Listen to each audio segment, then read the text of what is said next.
Hello दोस्तों, कैसे हैं आप लोग। तो आज की क्लास में है most important objective questions English grammar के, जो आप सभी लोगों के सभी एग्जाम्स के लिए यूजफुल होंगे। साथ ही साथ जो स्टूडेंट एकेडमिक एग्जाम्स के लिए प्रिपरेशन कर रहे हैं उनके लिए भी ये क्लास इम्पोर्टेंट है। तो मैं आपको बता दूं 1 से लेकर 40 तक मैं यहाँ पर क्वेश्चंस करा चुका हूँ और यहाँ पर हम स्टार्ट करेंगे क्वेश्चन नंबर 41 से। यदि आप लोगों ने अभी तक हमारे चैनल इंग्लिश पॉइंट को सब्सक्राइब नहीं किया हो तो प्लीज सब्सक्राइब जरूर कर लें, साथ ही साथ बेल आइकन को प्रेस कर लें। ऐप भी डाउनलोड कर सकते हैं प्ले स्टोर से, इंग्लिश पॉइंट टाइप कीजिए, आपको प्ले स्टोर पर अवेलेबल है। तो सबसे पहले है क्वेश्चन नंबर 41 और क्वेश्चन नंबर 41 में है there were not dash people at the market yesterday. आपको यहाँ पर डिटरमिनर फिल करना है, मैनी, मच, फ्यू या फिर अ लिटिल। राइट आंसर क्या होगा क्वेश्चन नंबर 41 में, वो देखिए। तो सबसे पहले देखिए मैनी। मैनी के बाद आपका प्लूरल काउंटेबल नाउन का प्रयोग किया जाता है। मच के बाद अनकाउंटेबल नाउन का यूज होता है। अ फ्यू के बाद प्लूरल काउंटेबल नाउन का प्रयोग होता है और अ लिटिल के बाद अनकाउंटेबल नाउन का प्रयोग किया जाता है। लेकिन यहां पर क्या यूज होगा वो देखें। तो यहां पर सेंटेंस आपका लिखा हुआ है निगेटिव और निगेटिव है तो सामान्यतः मैनी का प्रयोग निगेटिव एंड इंटेरोगेटिव सेंटेंस में यूज करते हैं। तो राइट आंसर आपका यहां पर हो जाएगा मैनी, यानी कि ऑप्शन नंबर ए आपका राइट आंसर है क्वेश्चन नंबर 1 में। नेक्स्ट आगे बढ़ते हैं और नेक्स्ट है जी क्वेश्चन नंबर 42। सेंटेंस 42 में है I put dash sugar on the fruit, I do not like sugar very much. यानी कि मैं शुगर को ज्यादा पसंद नहीं करता हूं, ठीक है, जो शुगर लेना ज्यादा पसंद नहीं करता हूं। तो मैंने फ्रूट पर कितनी शुगर लगाई होगी बताइए, many sugar, much sugar, a few या फिर अ लिटिल। तो ध्यान से देखिए। तो यहां पर है आपका मैनी के बाद मैंने आपको क्या बताया कि इसके बाद प्लूरल काउंटेबल नाउन का यूज होता है। मच के बाद अनकाउंटेबल नाउन का यूज होता है। फ्यू के बाद आपका प्लूरल काउंटेबल नाउन का यूज होता है और अ लिटिल के बाद अनकाउंटेबल नाउन आता है। और शुगर आपका जो नाउन है ये कैसा नाउन है, अनकाउंटेबल नाउन है। तो यहां पर आपका ऑप्शन नंबर ए और ऑप्शन नंबर सी हटा देंगे या मच और अ लिटिल में से प्रयोग करेंगे। तो सामान्यतः मैं आपको बता दूं कि मच का यूज भी सामान्यतः निगेटिव इंटेरोगेटिव में आता है, ठीक है। और यहां पर आप पसंद नहीं कर रहे हैं किसी चीज को, आप यहां पर पसंद नहीं कर रहे हैं किसी चीज को, तो मच नहीं होगा, क्या होगा, कम होगा, यानी कम आपने फ्रूट पर शुगर लगाई होगी। A little is equal to some. A little किसके इक्वल है, सम के इक्वल है, यानी थोड़ी सी। तो यहां पर आपका अ लिटिल का प्रयोग किया जाएगा तो ये सेंटेंस आपका करेक्ट होगा, यानी option number D right answer है क्वेश्चन नंबर 42। नेक्स्ट है question number 43। We can all get on the bus, there are only dash passengers on it now. यानी हम सभी लोग बस में क्या कर सकते हैं, चढ़ सकते हैं, क्योंकि only passengers it on now. अभी कितने पैसेंजर्स हैं, बहुत सारे हैं उसके अंदर, या मच हैं या अ फ्यू हैं या फिर अ लिटिल हैं। तो यहां पर देखें मैनी के बाद प्लूरल काउंटेबल नाउन, मच के बाद अनकाउंटेबल नाउन आता है, लेकिन पैसेंजर्स आपका कैसा है, प्लूरल काउंटेबल नाउन है।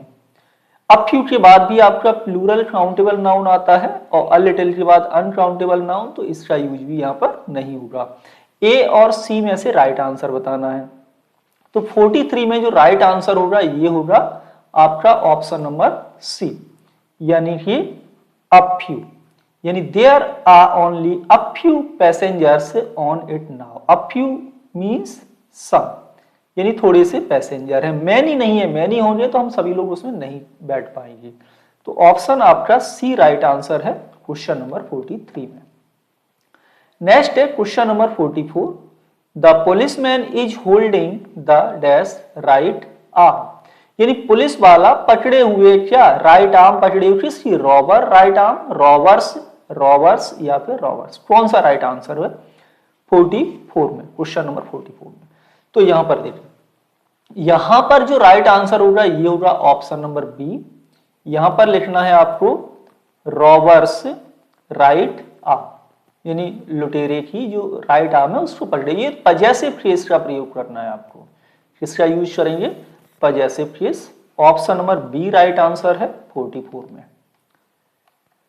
सेंटेंस नंबर है 45 और 45 में है it was my dash watch, grandfathers watch, of grandfather watch, grandfathers watch या फिर ग्रैंडफादर, कौन सा राइट है 45 में? तो यहां पर भी आपका पजेसिव फ्रेज बनेगा, डबल पजेसिव है, माई भी लगा हुआ है और यह मेरे दादाजी की घड़ी थी। तो अपस्टॉपी एस का यूज करेंगे और यहां पर आपको लिखना है ग्रैंड फादर्स वॉच। तो कौन सा ऑप्शन राइट है? Option number C, question number 45 में। क्वेश्चन नंबर है 46, I can see the dash bicycles, मैं देख सकता हूं। यहां से सारे ये लगभग कुछ क्वेश्चन आपके पजेसिव फ्रेज से रिलेटेड है। मैं देख सकता हूं, क्या देख सकता हूं? बाइसिकल, किसकी? Boys bicycle, boys bicycle, boy या ऑफ द बॉयज, क्या है राइट आंसर 46 में? तो देखो, तो यहां पर आपको एक तो पजेसिव फ्रेज भी लगाना है, क्या लगाना है? पजेसिव फ्रेज, और आपको नाउन प्लूरल भी लिखना है। कैसा नाउन लिखना? प्लूरल। तो दोनों में क्या करेंगे कि बॉय सिंगुलर है, एस लगाया, प्लूरल अपस्टॉपी लगाया, तो ये प्लूरल भी हो गया और आपका अपस्टॉपी एस का यूज भी यहां पर हो गया। तो राइट आंसर है क्वेश्चन नंबर 46 का option number A, I can see the boys bicycles, यानी मैं लड़कों की बाइसिकल को देख सकता हूं। यस। नेक्स्ट है 47, आई चेक द आंसर्स, मैंने आंसर को चेक किया, two of dash were wrong, उनमें से दो गलत थे, two of it, two of its, two of them या फिर टू ऑफ दे, क्या आएगा? तो सबसे पहले देखिए बात किसकी कर रहा है, गलत क्या था? आंसर थे। आंसर कैसा नाउन है? Plural countable noun. अब प्लूरल काउंटेबल नाउन का हम प्रोनाउन बनाएंगे तो क्या बनेगा आपका? प्रोनाउन बनेगा दे, इट का यूज नहीं होगा, ठीक है। लेकिन हमें यहां पर क्या लिखना है? यहां पर आप नॉमिनेटिव फ्रेज, ये नॉमिनेटिव फ्रेज है और ये ऑब्जेक्टिव फ्रेज है। अब सी और डी में से आपको क्या राइट यूज करना है? तो 47 में आपका राइट आंसर है option number C, two of them. मैं आपको पहले भी कई बार बता चुका हूं कि जब भी कभी ऐसे नॉर्मल सा याद कर लो कि जब भी कभी सेंटेंस में प्रपोजिशन लगा हो और उसके बाद आपको प्रोनाउन लिखना पड़े, क्या लिखना पड़े? प्रोनाउन, तो सॉरी प्रोनाउन लिखना पड़े, तो वो ऑब्जेक्टिव फ्रेज में प्रयोग होता है। कौन सा फ्रेज आता है उस प्रोनाउन का? Objective phrase. इसलिए आपका option number C right answer है 47 में। नेक्स्ट है question number 48, the postman gave me 2 letters, डाकिया ने मुझे कितने लेटर दिए? 2 लेटर्स दिए। सो इसलिए I gave dash to my mother, मैंने क्या किया? मैंने अपनी मां को दिया, क्या दिया? मैंने अपनी मां को दोनों लेटर दिए, तो क्या यूज करेंगे? देम, इट्स, दे या फिर इट। तो सबसे पहले देखो बात किसकी हो रही? मैंने दिया क्या? मैंने दिया लेटर्स। लेटर्स कैसा नाउन है आपका? ये प्लूरल नाउन है। प्लूरल नाउन है तो प्रोनाउन क्या बनेगा? दे बनेगा। आई आपका क्या है? सब्जेक्ट है, गिव आपकी वर्ब है। अब हमें लिखना है यहाँ पर ऑब्जेक्ट, तो ऑब्जेक्टिव फ्रेज दे का क्या बनेगा? दे का ऑब्जेक्टिव फ्रेज बनेगा आपका देम। तो कौन सा करेक्ट आंसर होगा? ऑप्शन नंबर ए, क्वेश्चन नंबर 48 में। नेक्स्ट है 49, the army lost the battle, यानी सेना ने क्या किया? बैटल, वो हार गई, सेना युद्ध हार गई, बिकॉज, क्योंकि, वॉज नॉट स्ट्रॉन्ग, क्या स्ट्रॉन्ग नहीं था? They were not strong, them, it या फिर इट्स। तो सबसे पहले देखें यहां पर आर्मी को एक यूनिट की तरह सिंगुलर माना गया है क्योंकि यहां पर वर्ब आपकी सिंगुलर लगी हुई है। तो फिर आर्मी के लिए यहां पर प्रोनाउन कलेक्टिव नाउन की तरह यूज नहीं करना है।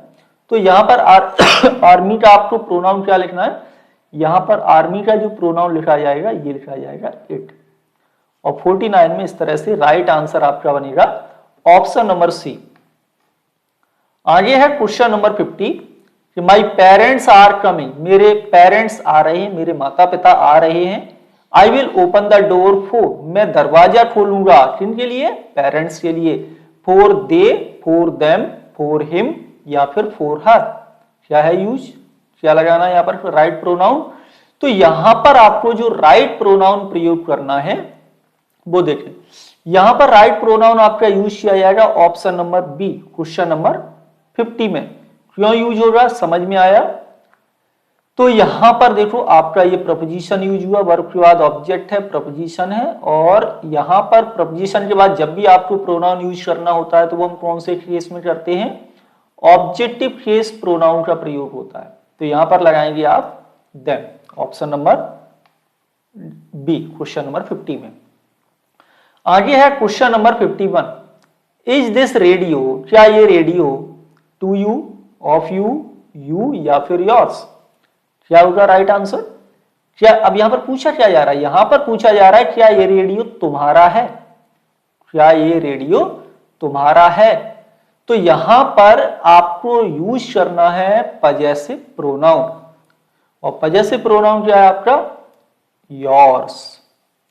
योर्स मतलब your radio. Is this radio yours, इसका मतलब हुआ क्या यह रेडियो तुम्हारा है। Option number D right answer है क्वेश्चन नंबर 51 में। आगे है question number 52, give that ball to Tom and me, यह बॉल मुझे और टॉम को दे दो। It dash, it is mine या इट इज अवर्स या इट इज देयर्स या फिर इट इज अवर, क्या यूज होगा क्वेश्चन नंबर 52 में। तो ध्यान से देखो, टॉम आपका है थर्ड पर्सन, कौन सा पर्सन है, थर्ड पर्सन। मी आपका कौन सा है, फर्स्ट पर्सन, और एंड कंजंक्शन से जुड़ा हुआ है, तो ये अब इनको कंबाइन करेंगे तो ये फर्स्ट पर्सन प्लूरल बन जाएगा। क्या बनेगा, फर्स्ट पर्सन प्लूरल, और फर्स्ट पर्सन प्लूरल क्या होता है आपका वी। ठीक है, अब देखो, और यहां पर अब आपको क्या लगाना है, पजेसिव प्रोनाउन आएगा। इट इज माइन नहीं होगा क्योंकि टॉम भी साथ में है। इट इज अवर्स, ये ऑप्शन राइट है, option number B, sentence number 52 में। कमेंट करते चलें। आगे है क्वेश्चन नंबर 53 में है, we washed dash and then had our dinner, हमने वॉश किया, क्या किया, और उसके बाद हमने अपना डिनर खाया। We washed myself, we washed himself, we washed herself या फिर अवर सेल्फ। यहां पर आपको प्रोनाउन यूज करना है कि करेक्ट प्रोनाउन क्वेश्चन नंबर 53 में क्या है। तो यहां पर रिफ्लेक्सिव प्रोनाउन क्या यूज होगा, सब्जेक्ट आपका वी है तो वी का रिफ्लेक्सिव प्रोनाउन बनेगा आपका our self. Our self option number D right answer होगा क्वेश्चन नंबर 53 में।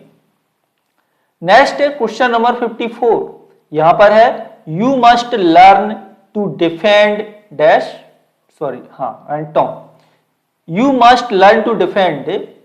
अब कोई बोल रहा है टॉम, ये टॉम का मतलब कौन है, यू कौन है, यू टॉम है। कोई कह रहा है टॉम से कि तुम्हें अपने आप को डिफेंड करना सीखना चाहिए। मस्ट मॉडल वर्ब का यूज हुआ है, इसका मतलब हुआ it is necessary, it is necessary to do, यानी ये कार्य करना आपके लिए बहुत ही जरूरी है। तो यू का रिफ्लेक्सिव प्रोनाउन क्या बनेगा, यू का रिफ्लेक्सिव प्रोनाउन, अब टॉम लगा हुआ है तो टॉम सिंगल है, दो लोग नहीं है, इसीलिए योरसेल्फ होगा, योरसेल्फ्स नहीं होगा। यदि यहां पर दो लोगों से बोला जा रहा होता तो option number B right answer होता, लेकिन केवल टॉम से बोला जा रहा है तो इसलिए आपको यहां पर ओनली योरसेल्फ यानी ऑप्शन नंबर ए राइट आंसर यूज करना है। आगे बढ़ते हैं, नेक्स्ट है प्रोनाउन, आपका प्रोनाउन के सेंटेंस चल रहे हैं। I cut dash on that piece of wire, I cut यानी उस वायर के पीस को मैंने कट किया, मैंने स्वयं किया। तो आई के साथ कौन सा रिफ्लेक्सिव प्रोनाउन प्रयोग हमें करना होगा, क्वेश्चन नंबर 55। तो आई के लिए आपका जो रिफ्लेक्सिव प्रोनाउन बनेगा वो बनेगा माई सेल्फ। तो right answer option number B question number 55 में। नेक्स्ट है question number 56, I saw the girls, मैंने लड़कियों को देखा, सो आई स्पॉट टू, इसलिए मैं उनसे बोला। किनसे? So I spoke to see her, them, they या विद देम। अब यहाँ पर देखो मैं किनसे बोला? लड़कियों से। लड़कियां क्या है सी? यहाँ पर प्लूरल नाउन लिखा हुआ है आपका, और प्लूरल नाउन का जब हम प्रोनाउन बनाएंगे तो क्या बनेगा आपका? दे, और subject verb object of A preposition बनेगा आपका, और ये आएगा आपका ऑप्शन नंबर डी। यहां पर आपको लिखना है देम। वैसे ही मैंने आपको बताया कि कभी भी प्रपोजिशन के बाद आपको प्रोनाउन का पर्सनल प्रोनाउन लिखना हो तो वो ऑब्जेक्टिव केस में प्रयोग किया जाएगा।